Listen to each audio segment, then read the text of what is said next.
Alright, so I'm gonna take the atheist test.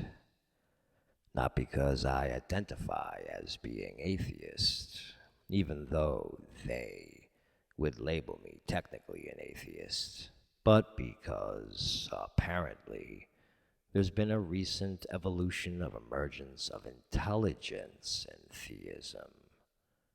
And I know, it does seem like a contradictory oxymoron, right? But believe it or not, theists have finally seemed to be getting on the ball with some more intelligent contemporary arguments to support their dogmatic blind faith in a supernatural deity of separation that cannot be experienced in any way. And I say, finally, it's about time. I'm digging how a lot of modern theists are trying to use reason, logic, common sense, and even science to reinforce this idea of a God that they believe in. It's exciting to see theists come up with something a little more than, well, 'cause it says so in that them thar book. And so this is the only reason why I'm taking the atheist test. If not for some of these clever new arguments, picking apart theism is like shooting fish in a barrel. So it's refreshing to see theists employing a little bit of intelligence, albeit in support of fantasy, but it's still nice to see theists upgrading their strategies and tactics. Atheists have been kicking theists' asses for so long, it has become completely boring. It was like watching a pro boxer fight a 5-year-old. At least now it's like watching a pro boxer fight an amateur. And don't get me wrong, I don't identify with the label atheist. I'm kind of against it. Atheism is unsavory because it validates theism by establishing a position based on theism's position, making atheism not really a position unto itself. And I am completely against validating theism in any way, shape, or form. I acknowledge theism's apparent existence, but refuse to glorify it and put it on a pedestal by making it the center from which all ideologies and philosophies must dance around. And this is what atheism fosters just by being a position. No. I discard theism, and that's that. I do not believe in a divine separate deity of characteristics. In fact, I do not believe in anything, period. I have absolutely no use for hope, faith, or belief, because they are overrated, limited applications with little or no function. At best, they make people feel better inside. At worst, they resign people of all responsibility for their existence. Or worse even still, make them impassioned, fanatical, invasive, fundamentalist nut jobs on an intrusive quest to bludgeon everyone over the head with their theological dogma. No, I'll pass on hope, faith, and belief, thank you very much. I know it sounds crazy, but I'll stick to what I know based on experience. Yes, I take the empirical approach, but to date, it's never let me down.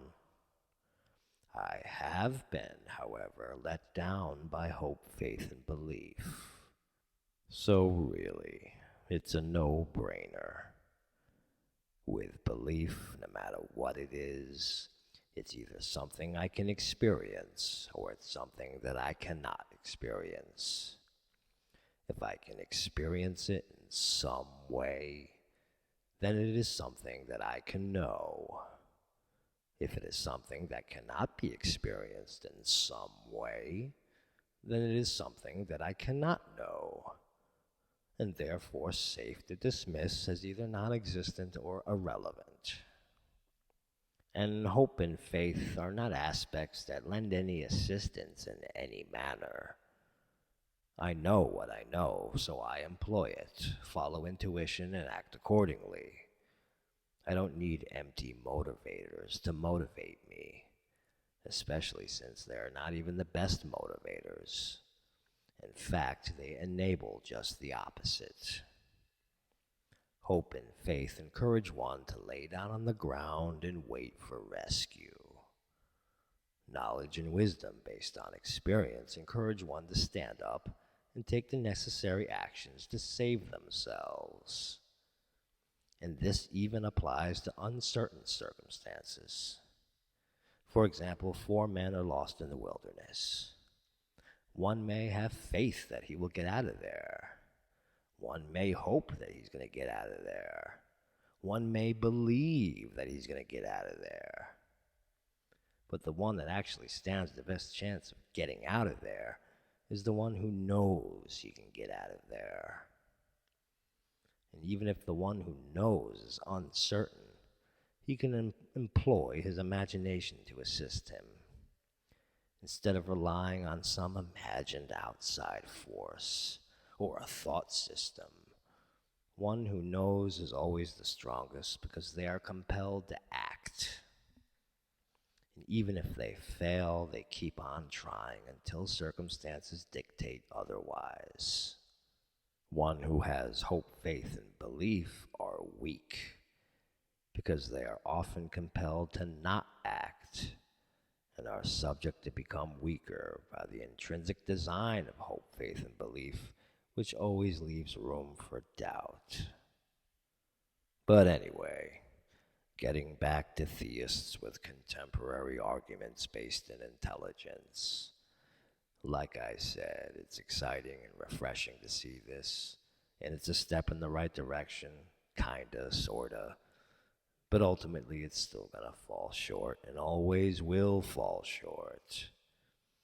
And the reason for this is not so much because it is in conflict with the methods and conventions of science, but because the principles of religion are aspects that fall outside of the realm of experience. And don't say that the nature of God is something that by nature falls outside of experience. Because if you do that, then by this logic you are invalidating everything ever written in the holy books, all of which were written by men based on their so-called experiences. So don't go that route. Otherwise, you will have lost before you have even begun, and at the same time invalidate and disqualify your entire theology. So, without further ado, the Atheist Test. The Atheist Test. Bang. The theory of evolution of the Coca-Cola can. Billions of years ago, a Big Bang produced a large rock. As the rock cooled, sweet brown liquid formed on its surface. As time passed, aluminum formed itself into a can, a lid, and a tab. Millions of years later, red and white paint fell from the sky, and formed itself into the words, Coca-Cola, 12 fluid ounces. Of course, my theory is an insult to your intellect, because you know that if the Coca-Cola can is made, there must be a maker. If it is designed, there must be a designer. The alternative, that it happened by chance or accident, is to move into an intellectual free zone. Okay, pause. This sounds more like a shot at science and less a shot at atheism. Either way, it's a silly charge. First of all, atheists are not all unified under an umbrella of one theory. Some atheists are strictly secular, some are scientific, some sit on the fence between atheist and agnostic or pantheism, and some are even spiritual atheists, which most people don't even think is possible, right? Well, yeah, technically what's called Buddhism is atheist. More of a science of awareness than anything else. Awareness. You know, that thing that makes recognition of a context to have a theory about possible to begin with. The thing that religion tries to minimize and supersede with ambiguous mythological notions of spirits and souls. Second of all, science or atheism doesn't say that it's completely certain that the universe happened by chance or accident. This is just one theory. There are many theories. But no matter what the theory, whether of atheism or science, none of the theories are more of an absurd insult to the intellect than that of the dogmatic Abrahamic religions. That some separate, all-knowing, all-powerful God that likes to hang out in the desert and play favorites just popped it into existence so that he could cast judgment on it, something that he manufactured and already knows the outcome of. If this is the case, then there's one thing about God we can know for certain. He is a very proficient masturbator. The banana. The atheist's nightmare. Note that the banana 1. Is shaped for human hand. 2. Has non-slip surface. 3. Has outward indicators of inward contents. Green, too early. Yellow, just right. Black, too late. 4. Has a tab for removal of wrapper. 5. Is perforated on wrapper. 6. Biodegradable wrapper. 7. Is shaped for human mouth. 8. Has a point at top for ease of entry. 9. Is pleasing to taste buds. 10. Is curved towards the face to make eating process easy. To say that the banana happened by accident is even more unintelligent than to say that no one designed the Coca-Cola can. Again, no one is saying for certain that it happened by accident. Yet religion is very certain about a lot of things that it has absolutely no evidence for, which is even less intelligent. But just for the sake of argument, say this Abrahamic God does exist. Isn't it possible that he could create this universe by accident? If that's not possible, then this God certainly is not all-powerful. For the second you say that it's not possible for God to do something, like make a mistake, have an accident, or create something by chance, then you are basically admitting that he has limitations. What if this whole universe is nothing more than a God fart, or a divine belch? Oh, and by the way, I know a lot of theists feel they have tackled the omnipotence paradox by saying that, well, God can't do anything that is against his nature, or God can't break logic because God is made of logic. You haven't answered anything. You are basically conceding that he has limitations, in other words, not all-powerful. Saying God can't do anything against his nature doesn't make any sense. Why would a God be bound by nature? If he's an all-powerful God, he can be any nature. He could be no nature. So a nature is only a self-imposed restriction. So in other words, God set limits upon himself. Why? He doesn't want to be an all-powerful God anymore. How long do those limitations last? When does the nature expire? Did he set an alarm? In 50,000 eternities, will he wake up and remember, oh, I'm all powerful? How does that work exactly? Test 1. The person who thinks the Coca-Cola can had no designer is A. Intelligent, B. A fool, C. Has an ulterior motive for denying the obvious. What about D? In absolutely no position to come to any definite infallible conclusion about anything. And as you'll soon point out later in this tract, human beings have access to probably 0.1% of all that is. And even the 0.1% that they do have access to is limited to the five senses. The senses don't convey a representation of what is actually there, but only an interpretation of energetic vibrations that they then translate into labels for a mind that cannot see for itself. Not to mention that the so-called existence perceived by the senses is just a tiny moment of space and time and an unfathomably vast spectrum. To come to any definitive conclusion, you would need to have a full picture. Something that is utterly impossible to be realized by a relative subjective perspective with limited intelligence and a limited frame of reference. Did you know that the eye has 40 million nerve endings? The focusing muscles move an estimated 100,000 times a day, and the retina contains 137 million light-sensitive cells. Charles Darwin said, "To suppose that the eye could have been formed by natural selection seems, I freely confess, absurd to the highest degree."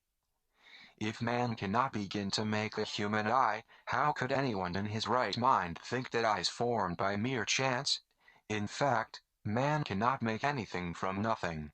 We don't know how to do it.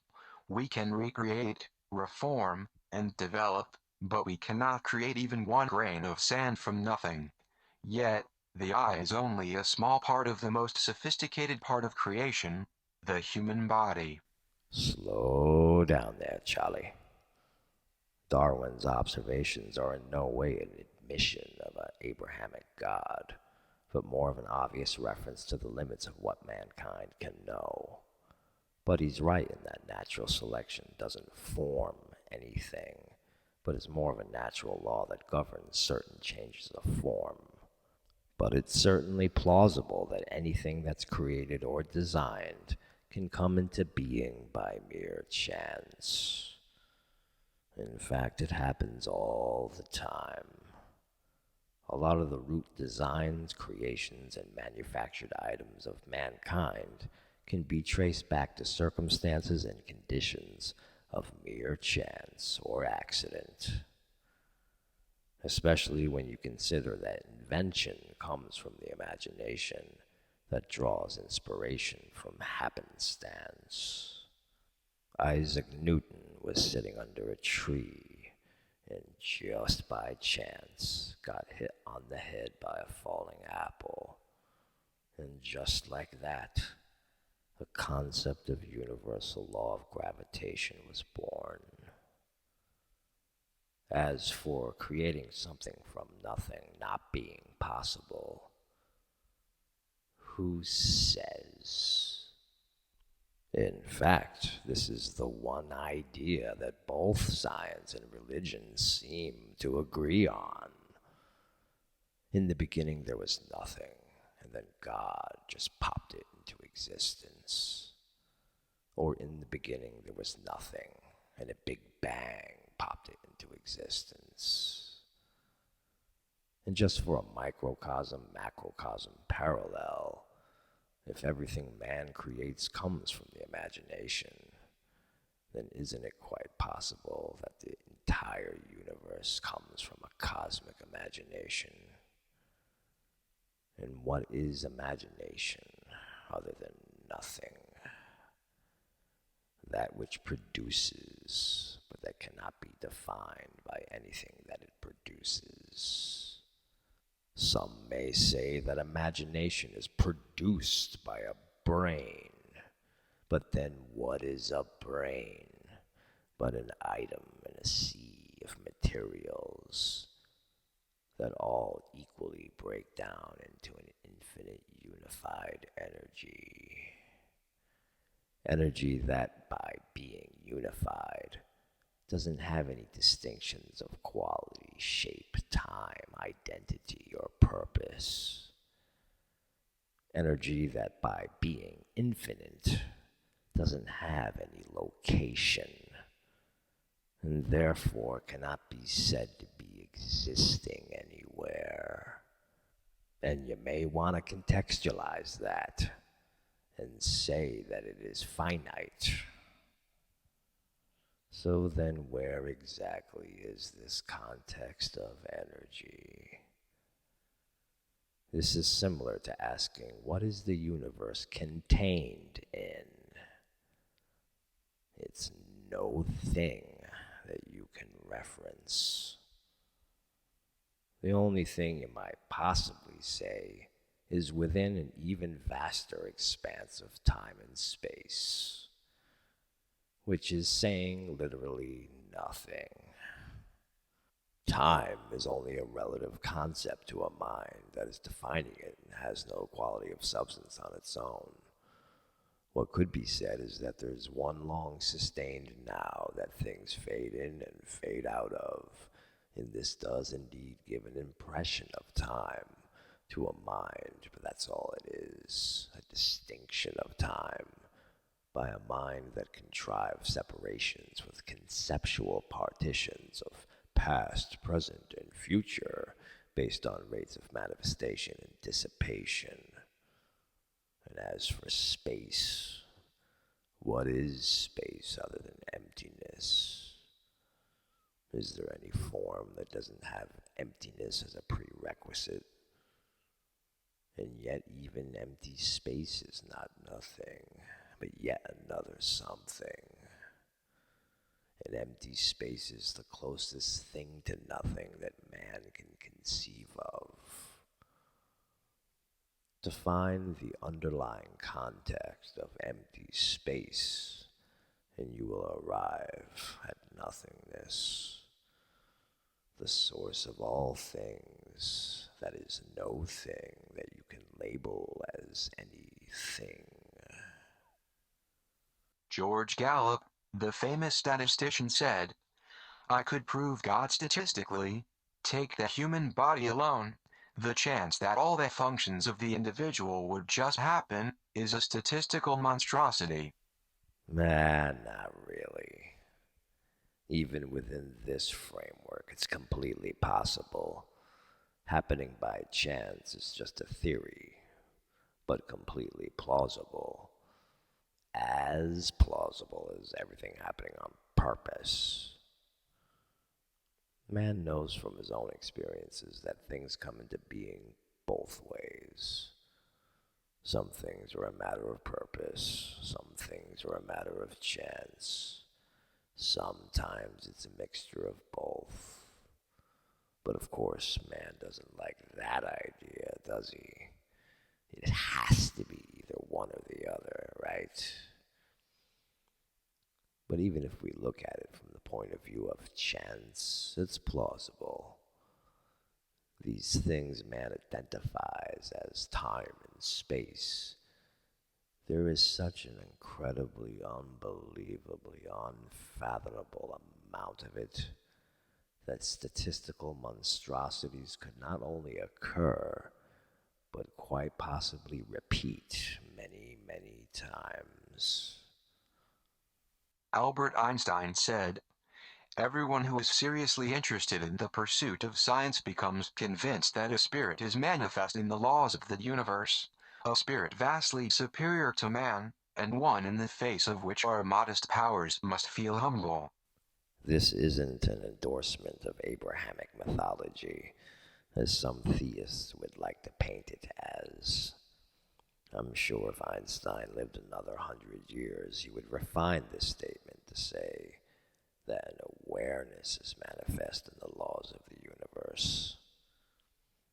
For unfortunately, the word spirit has become defunct due to religious connotations that want to relate spirit to some ambiguous aspect of mankind that doesn't have a reference. Ghosts, spirits, and souls are just silly, misconstrued facsimiles for awareness. And I'm sure he would have refined the second half of the statement to say, an awareness vastly unlimited to man, and one in the face of which our modest powers must feel limited. Inferior, superior distinctions. In other words, a belief in the illusion of separation. What hopefully one day we can refer to as the old world outlook. There is an appearance of separation, but that's all it is. An appearance. The universe is a whole, and surely anything that is whole cannot be inferior or superior to itself. Test 2. 1.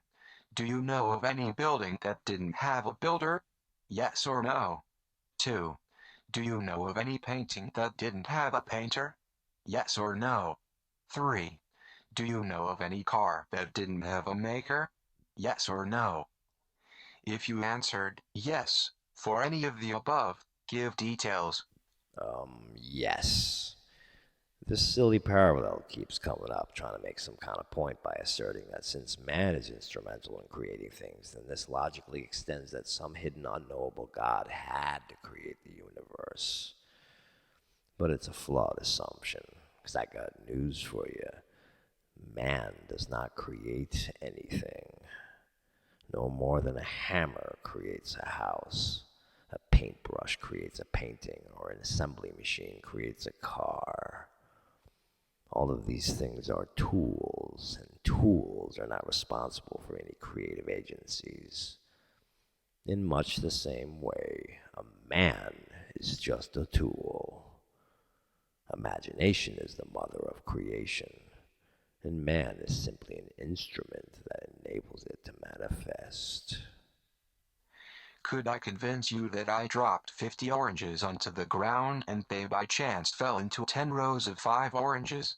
The logical conclusion is that someone with an intelligent mind put them there. The odds that 10 oranges would fall by accident into a straight line are mind-boggling, let alone 10 rows of 5. You seem to be forgetting that there is an infinite amount of this thing that you call time.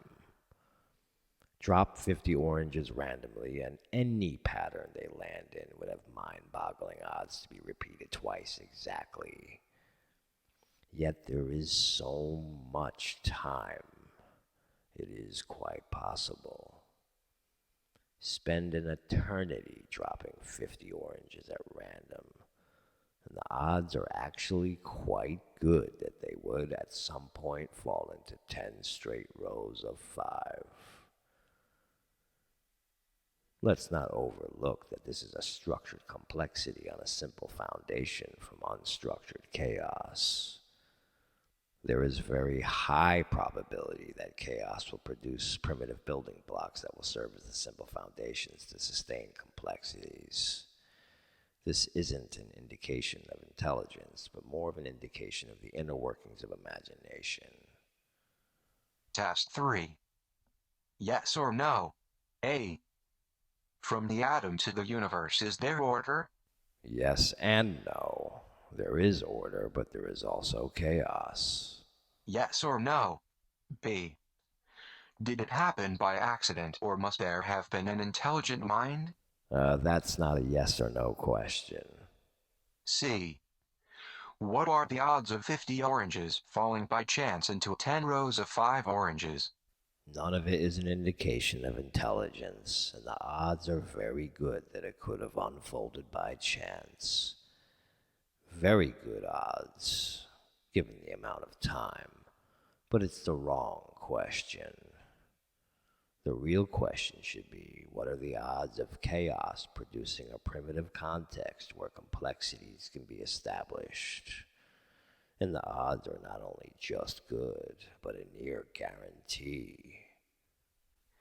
The declaration, "There is no God," is what is known as an absolute statement. For an absolute statement to be true, I must have absolute knowledge. Here is another absolute statement: there is no gold in China. Test 4. What do I need to have for that statement to be true? A. No knowledge of China. B. Partial knowledge of China. C. Absolute knowledge of China. C is the correct answer. For that statement to be true, I must know that there is no gold in China, or the statement is incorrect. To say, there is no God, and to be correct in the statement, I must be omniscient. I must know how many hairs are upon every head, every thought of every human heart, every detail of history, every atom within every rock. Nothing is hidden from my eyes. I know the intimate details of the secret love life of the fleas on the back of the black cat of Napoleon's great-grandmother. To make the absolute statement, there is no God, I must have absolute knowledge that there isn't one. Yeah, but it works the other way around also. To say there is a God is an absolute statement that requires absolute knowledge. To say there is a God and be correct in that statement, you also must be omniscient. And good luck with that one. To obtain any knowledge, never mind absolute knowledge, one would have to value knowledge in the first place. Something that, as we all know, religion ignores and detests. And understandably so. Knowledge is an effort. It requires study, exploration, questioning, observation, and testing. It's so much easier to believe something that tells me I'm special and promises me rewards just by having faith in what's written in a book. Let's say that the circle represents all the knowledge in the entire universe, and let's assume that you have an incredible 1% of all that knowledge. Is it possible that in the knowledge you haven't yet come across, there is ample evidence to prove that God does indeed exist? This seems to be more rehash. You would need absolute knowledge to make an absolute statement that there is a God and be correct. And at last check, I don't remember science and atheism being known for making a bunch of absolute statements. Alright, that's religion. That's the nature of dogma, is it not? So why not take your own advice? If you are reasonable, you will have to say, having the limited knowledge I have at present, I believe that there is no God. In other words, you don't know if God exists, so you are not an atheist, you are what is commonly known as an agnostic. You are like a man who looks at a building and doesn't know if there was a builder. Yeah, but that's not how knowledge works. You don't build knowledge on maybe-sos, or on evidence that has yet to reveal itself. Even only knowing 1%, you build knowledge on what is, and on evidence that is clear, present, self-evident, testable, comparative, and able to be experienced. Test 5. The man who sees a building and doesn't know if there was a builder is A. Intelligent. B. A fool. C. Has an ulterior motive. Yeah, I don't know about theists, atheists, or agnostics, but there have been people around for thousands of years, even before the advent of science and religion, that have been exploring, testing, and correlating data concerning the nature of existence. using meditation and deep introspection. You may dismiss these things, but what exactly do you have that trumps it? Prayer or religious ecstasy? Prayer is just the workings of a thinking mind that selfishly begs for things or thinks it's currying favor by reciting lines of scripture. And religious ecstasy is just a product of an overtaxed brain that receives a sensation of euphoria when it becomes oversaturated in repetitive activities. And religious ecstasy is very subjective because all subsequent experiences vary from person to person. No two religious visions are alike. And it's no surprise that people think they experience heaven or hell because these types of polarities and dualisms are conditioned into their psyches through years of cultural programming. But what would we experience if we could step outside of the cultural programming? What would we experience if we could detach from the biology and the psychology? This is the art of meditation and introspection. Arts that build a body of knowledge and wisdom because the experiences are not subjective, but resonate mostly the same from person to person over the course of thousands of years. In fact, many of the findings and discoveries of the introspective arts were later confirmed to be true by material science. If one were to marry the introspective science of awareness with the extrospective science of materials, there would be a lot less confusion as to the nature of existence in the current paradigm. And perhaps unlike the science of materialism, the science of awareness can say conclusively, through direct experience detached from programming, that this Abrahamic God that is spoken of, the one that may be out there because science doesn't understand the entire universe yet, does not exist. He may exist as a distinction in your mind, but that's the only place he exists. Beyond that, all there is dogmatic mythology that makes a lot of promises it can't keep and claims that it can't back up. Not only is there no God, but there is no building, no builder, no man, no nothing. There's just one great big contrived contextualization of empty distinctions. An illusion of duality in a non-dualistic paradigm. But maybe a better question would be, a man who looks into a reality and believes in the distinctions is A, intelligent, B, deluded, C, has a motive of desire for attachment, or D, all of the above. Perhaps you have questions that hold you back from faith.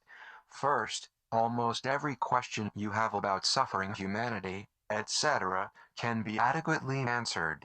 Second, we have faith in plenty of things we don't understand. Did you understand the mechanics of television before you turned it on? Probably not. You took a step of faith, turned it on, and after it worked, understanding how it worked wasn't that important. We accept that there are unseen television waves right in front of our eyes. We can't see them because they are invisible. For them to manifest, we need a receiver, then we can enjoy the experience of television. Questions are not what hold people back from faith, although questions are the bane of faith. But most people abandon faith because it doesn't have any utility. Someone who is a true questioner has no need for faith. He questions and finds out for himself. Answers of substance is what enables knowledge and understanding. No one doubts that religion thinks it has an answer for everything. But unfortunately, the majority of these answers are without substance and require belief or leaps of faith. Faith and belief are not relevant temporary aspects of functionality. Something's either self-evident or it's not. What will be, and if not, then not. We don't need to believe or have faith in the sun, the moon, the water, or the trees. They're there. We know they're there through our experience of them. If ever comes a time when they are not there, then we'll deal with that then.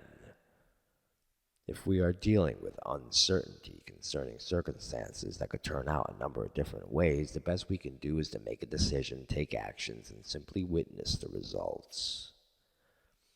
Faith, belief, and expectations are a bunch of unnecessary, excessive baggage that are burdensome and have no impact on any given outcome. In fact, they have the opposite effect, as said earlier. And this is why they are weak motivators. So often, people don't make proper decisions and actions because they are too busy believing and having faith in some uncertain thing that may or may not happen, that conveniently precludes them from taking any actions or making any decisions. The overall prevalent one, of course, being that they want to lay down on the ground and wait for rescue, instead of trying to save yourself. The TV example doesn't wash. If I am faced with a new piece of technology, faith doesn't even fit into the equation. I pick it up, explore it, experiment with it, see what it can do, see what it can't do. If something is working, I can see that. If something isn't working, I can see that too.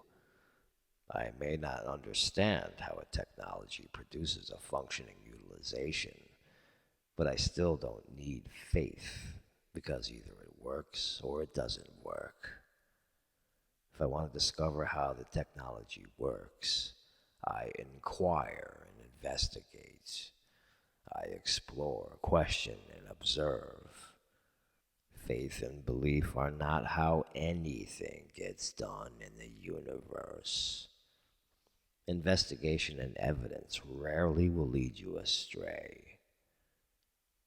I mean, if someone murdered a person that you loved, wouldn't you want an arrest made based on the forensic evidence? Or would you want an arrest made based on a detective's faith and beliefs? God is not flesh and blood. He is eternal spirit, immortal and invisible. Like the television waves, he cannot be experienced until the receiver is switched on. Here is something you will find hard to believe.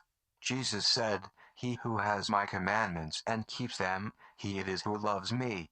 And he who loves me will be loved by my Father, and I will love him and manifest myself to him." John 14:21. Either that is true or it isn't.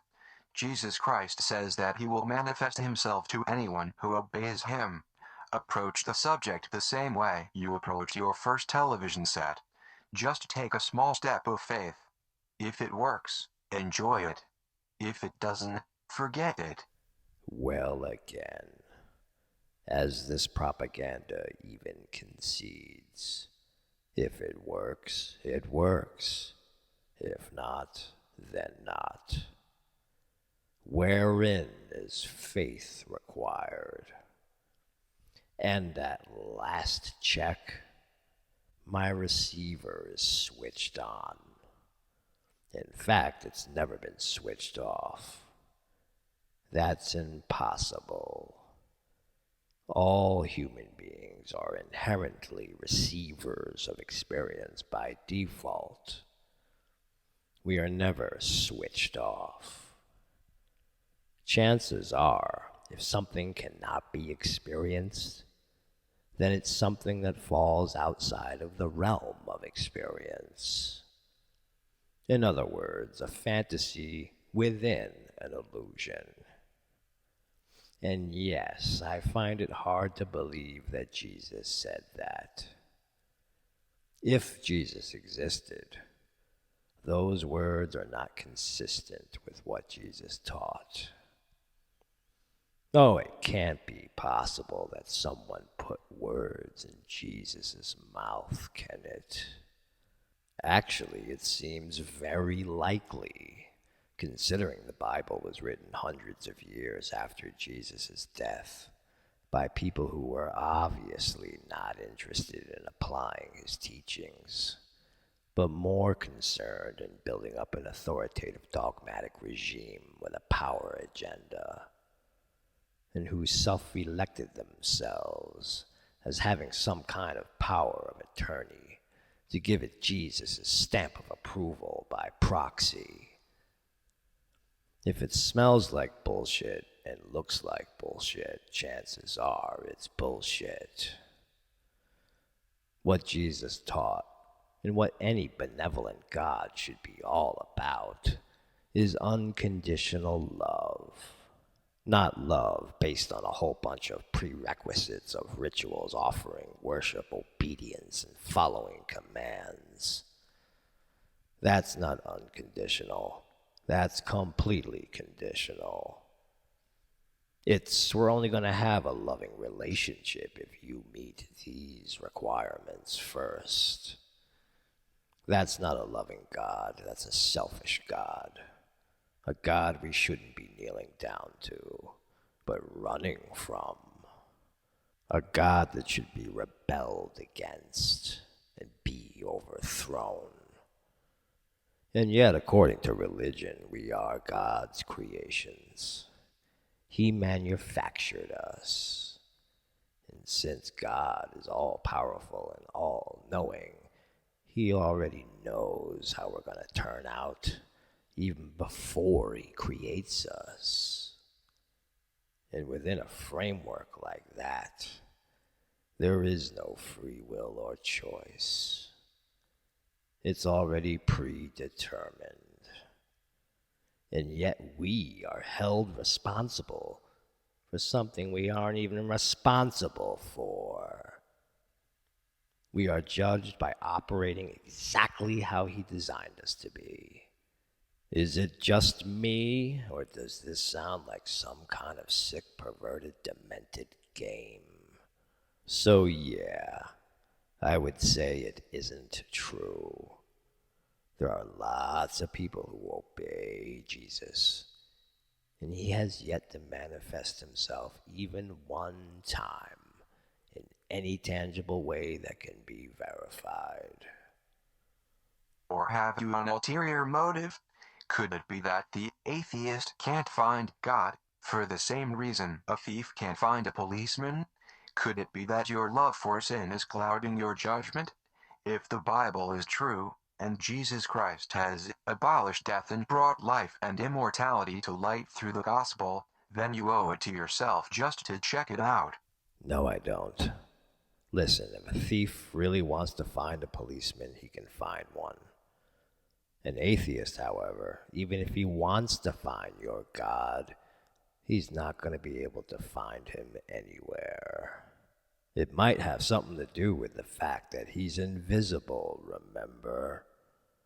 Speaking personally, I don't define myself as being atheist, but technically I would be considered an atheist. And I am completely game to meet your God. I don't love sin. My receiver is switched on. I've emptied myself out to allow God to enter, and no God. And I've looked everywhere for your God. I've searched for this God in churches, in the streets, in the sky, in my dreams. I've looked for him in meditation, and still no God. So I've checked it out. What more do you want? It's quite obvious that this Bible isn't true. The Gospels have been read countless times by countless people, and yet death has not been abolished, and immortality has not yet been brought to light. I have an idea. How about this? You believe whatever you want. That's your business. But keep it to yourself. And stop trying to impose it on other people. It's simple and it works. Give it a try. Here is how to do that. Test 6. With the tender conscience, check this list of the 10 Commandments. 1. Have I always loved my Creator with all my heart, mind, soul, and strength? Yes or no? Trick question, because this presupposes as a given that this Creator exists. And if he does exist, that he is separate from me. Unlike God, I have an unconditional love for all things. So if God exists, I love him. But you have to wonder, why does God hide from those that love him? The ones he supposedly loves. 2. Have I made a God in my own image, a God to suit myself? Yes or no? Well, isn't that just rich? Because this is exactly what mankind and all the religions have done. Every single concept of God out there has been made in man's image, and not the other way around. Is it just a coincidence that all these gods just so happen to reflect all the customs and cultures of the people that worship him? Yeah, him. That's another one. God is supposedly not flesh and blood, yet somehow gets assigned a male gender. 3. Have I ever used God's name in vain? Yes or no? I don't think so. But could you please clarify what God's name is? There seems to be some confusion on this one. Is it Jesus, Yahweh, Allah, Jehovah, Krishna, Brahman, Osiris, Zeus? Which is his real name? And of course everyone says their God is the God. It would seem to me that God would be beyond the label. But apparently not. He's pretty shallow and superficial like that. He actually has a vested interest in how you employ spoken word. 4. Have I kept the Sabbath holy? Yes or no? How is it possible for a human being, a lowly, sinful, wretched, guilty scourge, to keep anything holy? What? Through rituals and routines? Up yours. 5. Have I always honored my parents implicitly? Yes or no? Of course, but why single them out? All life should be respected, and not just your immediate family. 6. Have I murdered? God considers hatred as murder? Yes or no? Nope, no murder. I like how they threw in that God now considers hatred to be murder. Yeah, he made a few amendments to the Bible. Never mind that it doesn't fit the criteria. Oh, and by the way, religion has committed a lot of murder. Does that count? 7. Have I committed adultery? Includes premarital sex and lust? Yes or no? Now, why the hell would God care about a man-made institution such as marriage? To protect the precious insecurities of men? And you know that's what this one's all about. There are a lot of men out there that can't get sex. So they try to impose a lot of laws and structure to level the playing field. Hence things like marriage, arranged unions, burqas, slicing off clitorises, and the restriction of women's rights. And I didn't know it was possible to commit lust. Seems people are kinda hardwired to be horny, no? Can I commit hunger and thirst also? 8. Have I stolen? The value is irrelevant, yes or no. Well, let's not get things twisted. Ownership is theft. Property is theft. What gives man the right to claim anything as his and think that God endorses it? I got news for you. Everybody's a thief. But if you really want to condemn theft, then you have to lead by example. And religion is one of the biggest thieves in the history of humanity. 9. Have I lied? Including fibs in these questions, yes or no. Doesn't the intent of a lie depend on the context? So God will be angry if you tell your wife that that dress makes her look skinny. Telling a 4-year-old that babies are delivered by a stork is now a punishable offense.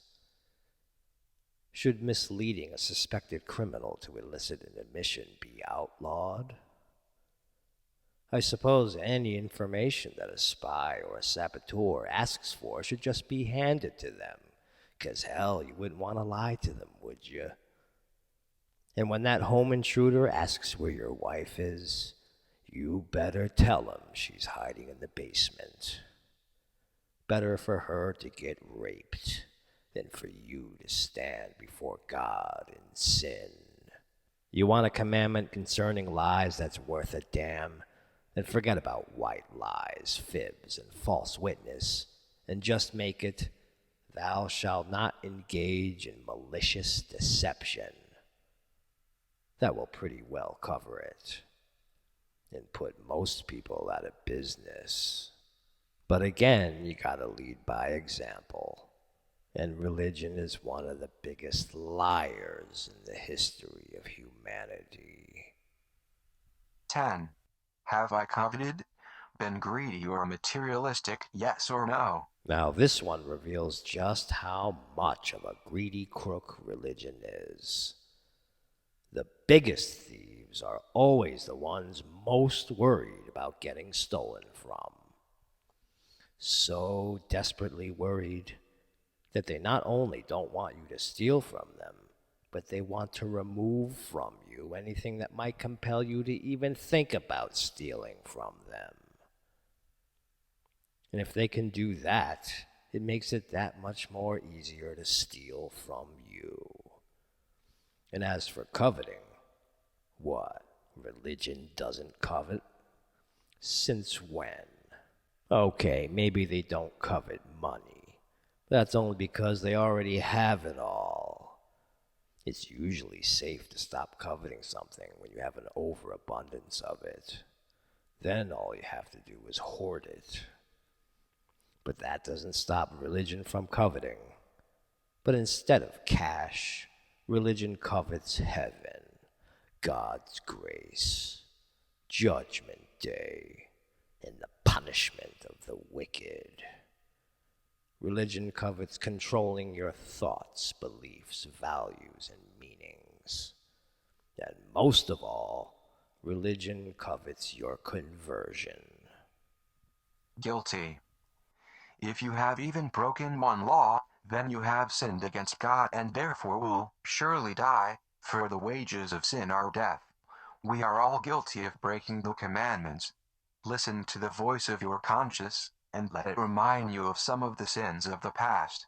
We are not perfect as we are commanded to be. Matthew 5:48, neither is our heart pure.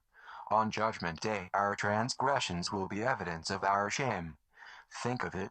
God has seen every sin we have ever committed. We share our thought life with Him.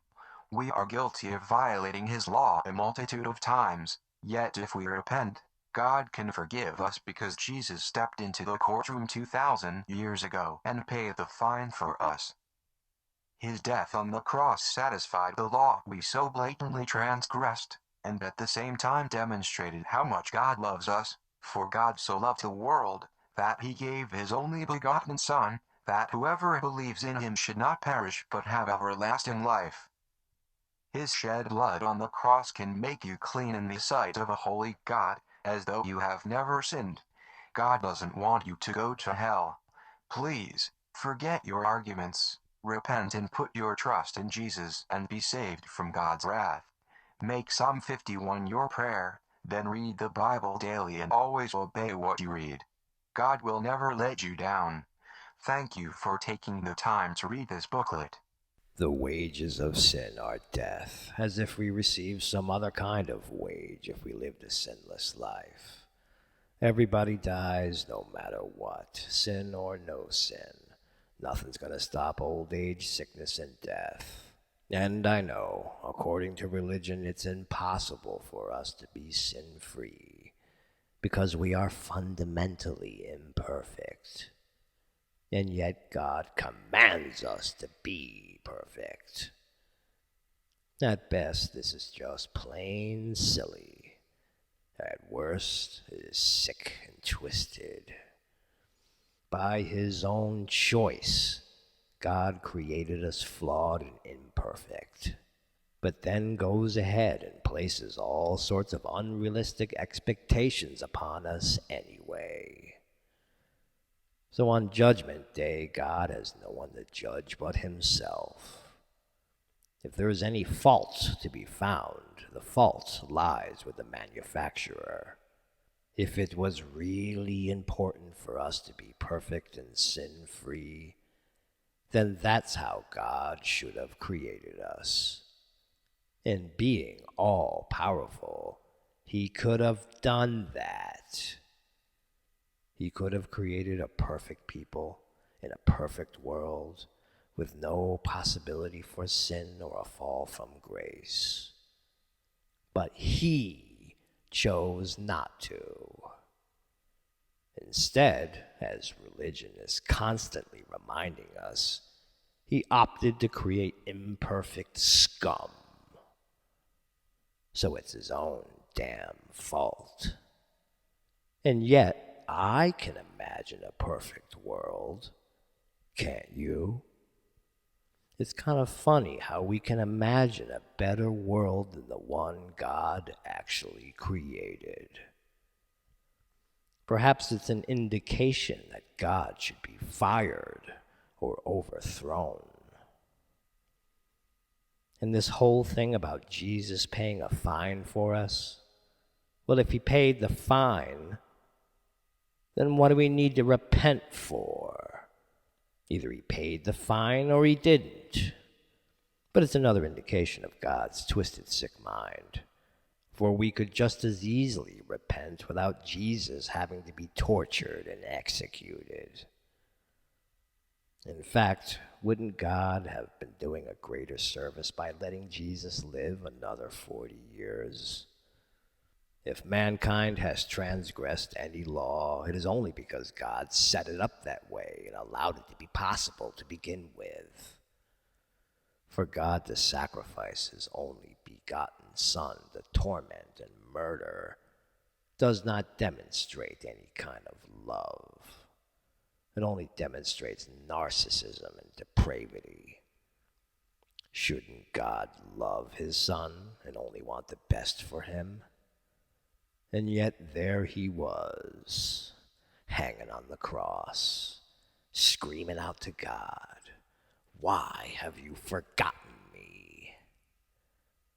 Doesn't sound like being executed is what Jesus was anticipating.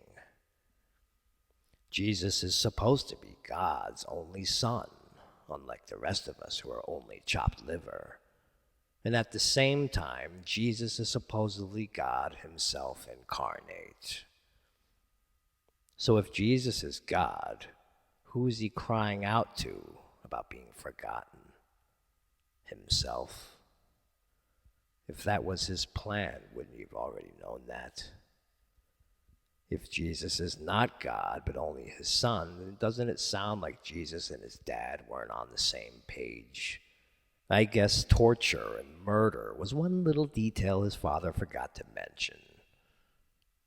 For God so loved chopped liver, he allowed his only son to be murdered, so that chopped liver could be saved.